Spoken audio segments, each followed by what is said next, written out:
Keep hearing that the Great Reset is going to send us all running to gold and silver. But what if we're already here?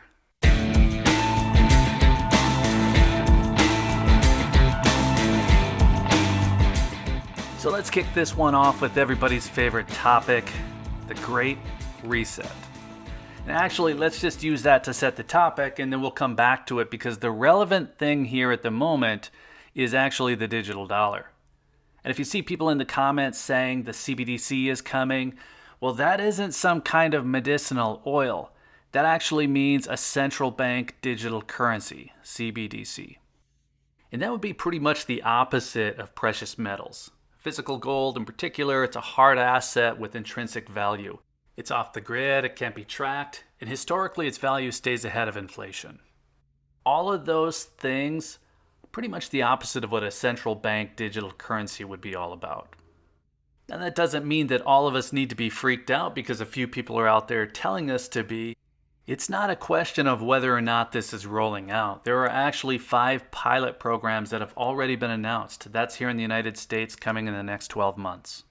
And really nobody should be surprised by this at all. I'll tell you why in a minute. But what we keep hearing is that the rollout of a central bank digital currency is kind of the harbinger of the Great Reset.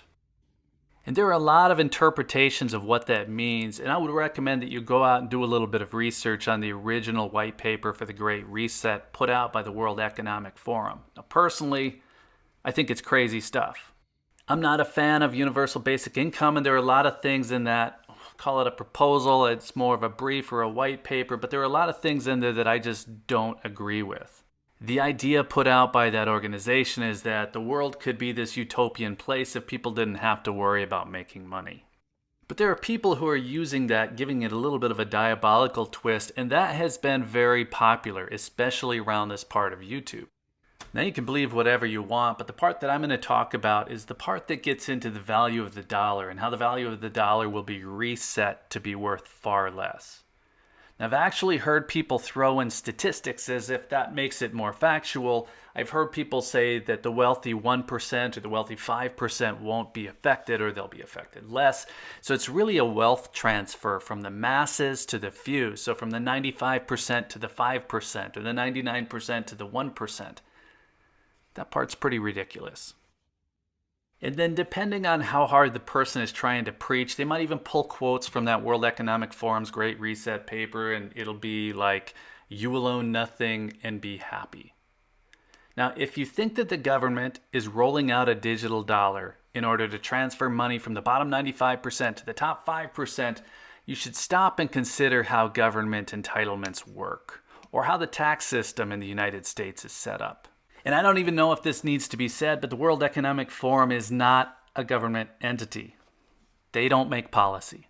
I don't know why this is, but people will try to convince you that they're all powerful and they're kind of making the whole world work. And again, if you want to geek out on that, that's totally fine by me, but the World Economic Forum and the US government certainly do not have the same motivations. If you just stop and think about that idea of owning nothing and being happy, that's exactly what the government is not doing. Again, maybe it's time to stop and consider why interest rates are near 0%. The government wants you taking out loans to buy lots of things. That's the whole recovery strategy in a nutshell. Okay, so let's just stop for a moment and give you a little bit of the behind the curtains look again. An alarmist YouTube video will easily bring in 10 times as many views as something that's calm and rational. And anyone with a YouTube channel knows this. So in one way or another, everyone is incentivized to alarm you. Just keep that in mind. And there are going to be aspects of the story that are very true, but a lot of people are just going to layer on scary stuff to increase their views. And that part about the central bank digital currencies coming is very true. There's absolutely no question it's coming. And I'll just give you a few reasons that it's obvious.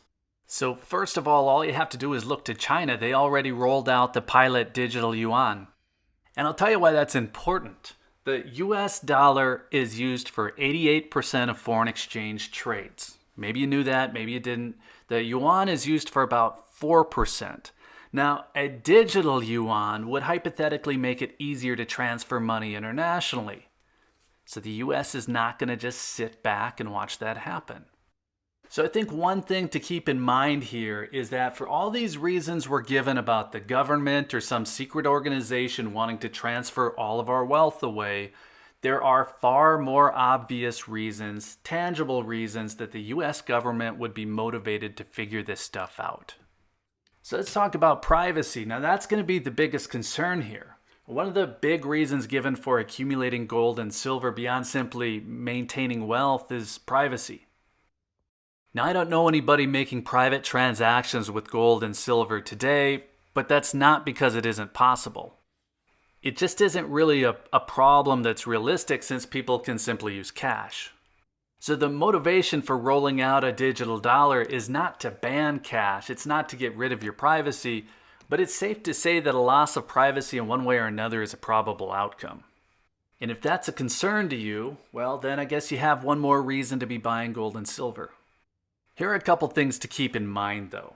There is just no way a CBDC could be rolled out in the United States as the sole form of currency. First of all, there are power outages, and nobody in government wants a single point of failure for payment systems. If you just thought about what would happen in the aftermath of a hurricane or a simple snowstorm that knocked out power for a few days.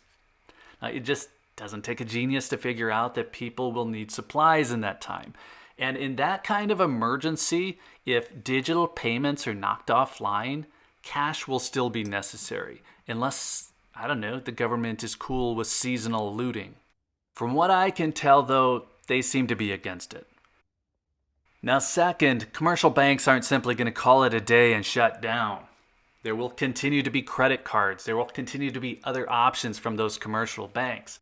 There's just simply no way that a digital dollar is going to replace all of those commercial banks. We're not going to be working exclusively with the central bank. And then third, cryptocurrency options have a 10-year head start. And don't tell anybody I said this, but I think it's a safe bet that the people working in the private sector on those cryptocurrencies are going to also have a head start in the IQ department. And you can say, well, the governments can just regulate cryptocurrencies to death, but if they do try to do that by increasing reporting requirements on inflows and gains and use, something will always exist to get around those regulations. So I don't know about you, but this just is not something that scares me. I'm already buying gold, and I can see a possible outcome where a further push into digital currency could increase the value of precious metals. Who knows? But I'm certainly not stockpiling out of an unrealistic fear. And honestly, there's always been a small amount of disaster planning tied up in my rationale for buying metals, but I don't let that drive my decisions in any way. I think it's safe to say that the best way to be insulated from a wide-scale emergency, a recession, a great reset, whatever that means to you, is to be financially secure. And personally, I accumulate metals over time, rather than pouring everything into them, going ham. And I know from the comments here that most of you operate that way as well. So I just say be a little careful of people warning you about the government trying to steal your money because they're exploring digital currencies. That is coming one way or another. Take the information, make a plan, don't go overboard. You will always have options, unless you live in China. Those guys might be in trouble. So this is a big topic, so I'm going to stop there for now. If it's something that you'd like to see more of, let me know. Let me know in the comments also if you're buying metals to preserve wealth or if it really is about privacy for you. I imagine that's a much smaller part of it for most of us, but let me know. And while you're there, be sure to hit the like button. That helps get the word out. And if you like this kind of topic, make sure you're subscribed so you can see more of it. And if you're still here, thank you again for watching. I always appreciate your time. Take care.